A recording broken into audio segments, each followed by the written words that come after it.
Cecil, selamat datang kembali di channelku, dan kali ini aku akan mereview satu film yang berjudul The Platform. Bersetting di kehidupan masa depan, ada banyak orang yang ditempatkan dalam sebuah penjara vertikal berisikan 2 orang di setiap lantainya. Penghuni di setiap lantainya hanya mendapatkan waktu selama 2 menit untuk makan. Dan tragisnya, tidak ada yang tahu ada berapa banyak lantai yang terletak di dalam penjara tersebut.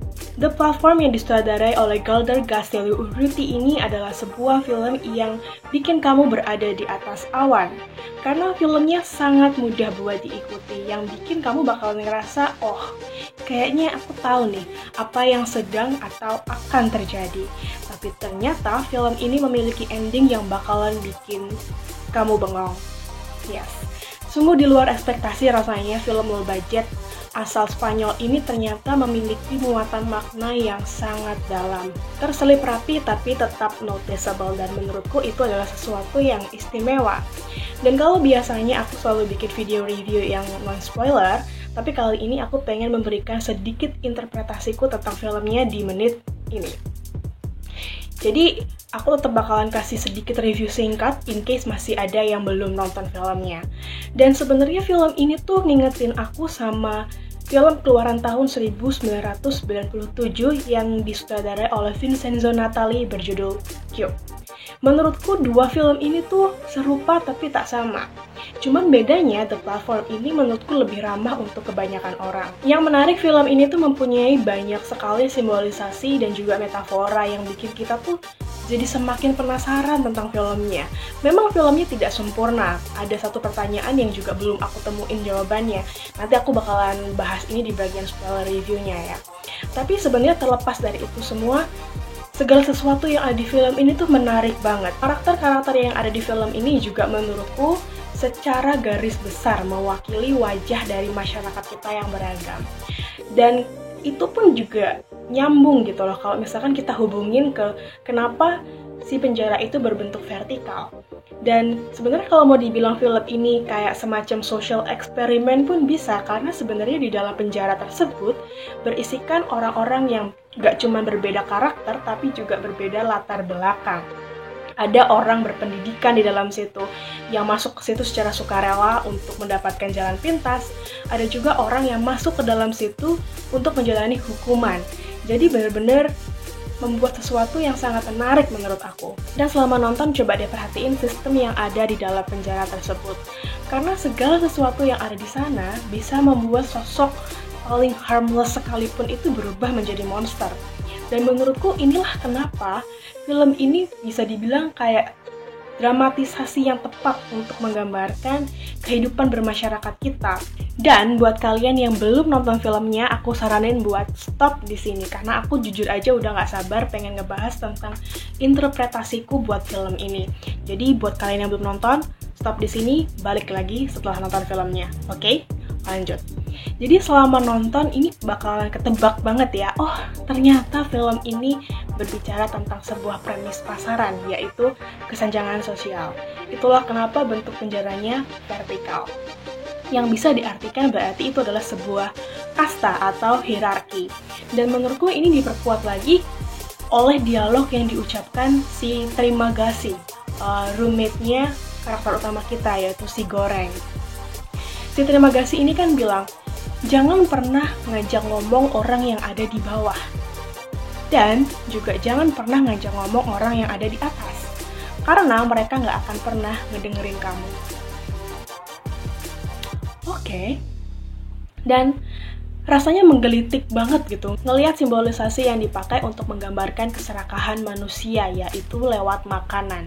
Dan ingat ya, karakter utama kita, si Goreng itu tuh sempet di interview. Makanan apa sih yang paling kamu suka? Favorit kamu itu apa? Dan ternyata itu adalah sebuah poin yang juga sangat penting.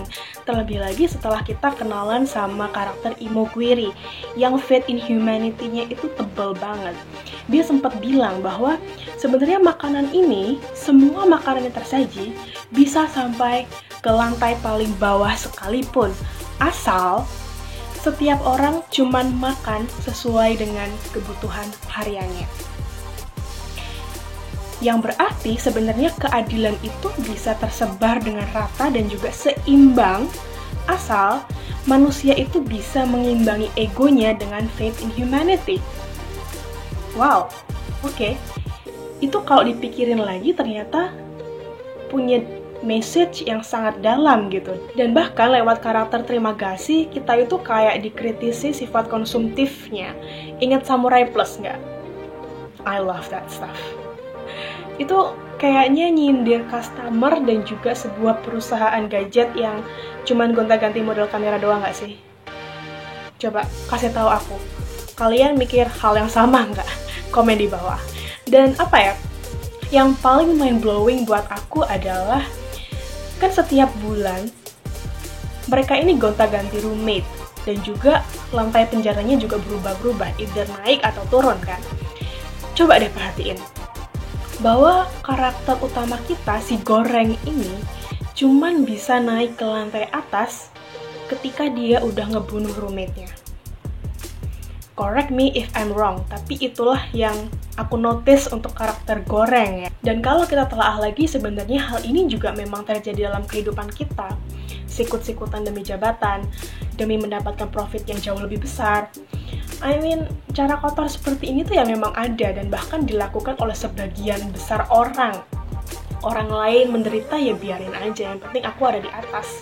Wow, se-meaningful itu. Dan kalau ngomongin masalah endingnya, sebenarnya ingat nggak waktu awal aku bilang bahwa film ini memiliki karakter yang mewakili sebagian besar secara garis besar masyarakat yang ada sekarang ini. Dan menurutku, kenapa film ini berakhir ketika si bocah ini dikirim ke atas?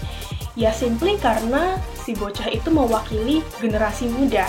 Karena kita kan pasti ya memiliki harapan bahwa generasi setelah kita ini akan membawa perubahan yang lebih baik, memberikan kemajuan di segala aspek kehidupan. Makanya aku mengartikan bahwa si generasi muda ini harus kita lindungi, harus kita dorong, dan juga kita arahkan sesuai dengan potensi, biar mereka ini bisa menonjol tanpa harus membunuh. Dan kalau ditanya masalah karakter Goreng, menurutku sih dia meninggal ya, apalagi kita ngelihat bahwa dia ini jalan bareng sama Terima Kasih, roommate pertamanya yang juga sudah meninggal. What do you guys think? Coba komen di bawah. Aku baru aja nonton The Platform semalam sih, dan kayaknya habis ini aku harus coba cari teori-teori lain. Siapa tahu juga ada yang ngebahas tentang panah kotak.